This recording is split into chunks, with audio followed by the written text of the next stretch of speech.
Et on démarre avec les idées fixes, 3 infos qui ont retenu notre attention et qui méritent la vôtre. Cette semaine, Jérusalem au centre de l'actualité médiatique et un vendredi noir en Espagne. Idées fixes, c'est avec Thibault Le Floch. En psychologie, le terme idée fixe désigne une pensée impossible à enlever de son esprit. Les médias en ont eux aussi, voici celle de cette semaine. Israël et la Palestine semblent plus irréconciliables que jamais et cela se voit dans leurs médias.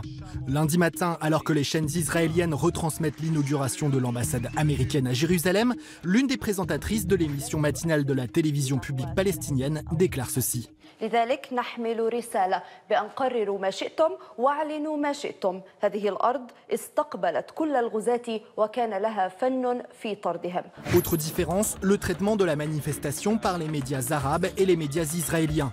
Les médias arabes couvrent essentiellement les violences du côté palestinien, comme sur Al Jazeera Direct.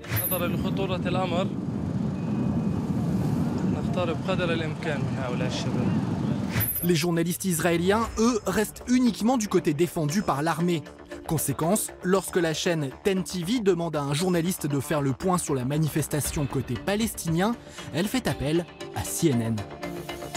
This has been the deadliest day since these protests began 7 weeks ago. On retrouve d'ailleurs ce journaliste américain le même soir dans le journal de la chaîne Cannes 11 pour dire exactement la même chose. The deadliest day since these past 7 weeks of protests. Un bilan extrêmement lourd de 60 morts côté palestinien qui a choqué la communauté internationale. Mais selon ce journaliste de la chaîne israélienne Reshet, ce n'était pas le fait marquant de la journée. בלי לזלזל במה שקרה בעזה ודיברתם עליו בהרחבה, כנראה שמה שנזכור מהיום הזה בעוד 10, 20, 30, 50 שנה זה מה שקרה כאן. זאת העברת השגרירות האמריקנית לירושלים. À 9000 km d'Israël, les chrétiens évangéliques de la chaîne américaine CBN ont eux aussi suivi avec attention le déplacement de l'ambassade américaine à Jérusalem. Pour eux, ce n'est pas qu'un jour historique, c'est carrément biblique.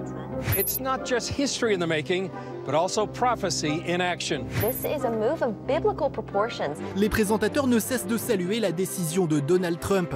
D'ailleurs, selon eux, le président américain est un outil de la volonté divine. God uses, as we know, imperfect people to accomplish his perfect will. And talk about an imperfect person. Donald Trump is that person for sure.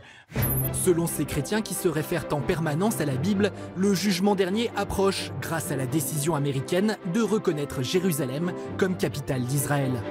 We're seeing prophecy unfold. I don't know when the Lord's coming back, but I know today it got a little bit closer. On voit rarement quelqu'un d'aussi impatient à l'idée de connaître la fin des temps. Ces journalistes de la télévision publique espagnole, la RTVE, ont un point commun. Tous portent du noir. Et cela chaque vendredi depuis un mois.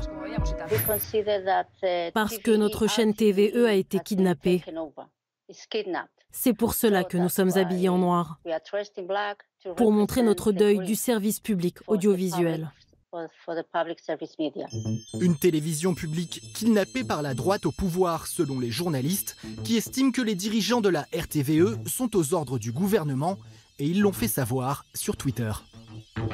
Les infos sur la corruption au gouvernement, on les donne à la fin et en bref. Quand ça touche les autres partis, on les met en avant. Quand on te demande que le président du gouvernement n'apparaisse pas à côté de personnes mises en examen. Les femmes sont en première ligne de ce combat, car en plus d'une télé publique indépendante, elles demandent la fin des inégalités entre hommes et femmes au sein de l'entreprise. Notre direction est essentiellement composée d'hommes. Nous demandons à avoir les mêmes opportunités et les mêmes salaires. C'est aussi simple et difficile que ça.